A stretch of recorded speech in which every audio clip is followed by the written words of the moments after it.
Փաշինյանն ասում է, որ 2026-ի Հայաստանի ժողովրդի բավական քվել ու կշարունակի իշխանությունը։ Կոնկրետ ձեր կողմից վստահության ձայն կստանա Փաշինյանը։ Ընդհանրապես ոչ։ Որովհետև տեսել ենք ինքը մենակ հողերը նվիրում է հակառակ թշնամուն, էլի։ Ինքը պետության մասին ընդհանրապես չի մտածում։ Հա դե ինքը գիտի, եթե հանկարծ այդ քվեն չստանա, իրեն ինչ է սպասում։ Ձեր կողմից վստահության ձայն կստանա Փաշինյանը։ Ես Ձեր չէ, ես ձեն չեմ տայ։ Քանի որ ինքը ժամանակին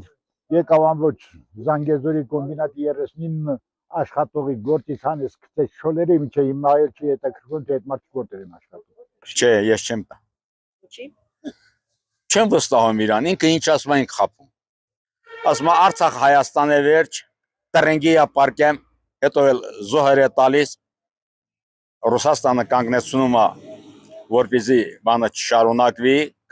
պատերազմը չշարունակի, ինքը չի համաձայնում, միջև վերմա լսում է բանը, այս դաղթումաս։ Դեղից հետո էլ երկու շրջանները նորից առանց որևէ մի բանի տալիս է Ադրբեջանցուն։ Ես բոլորին այդ ձայն եմ տալիս, բոլորը գալիս են խոստումներ են տալիս, ես բոլորին այդ ձայն եմ տալիս, բայց որ իրակ նստում են ընդ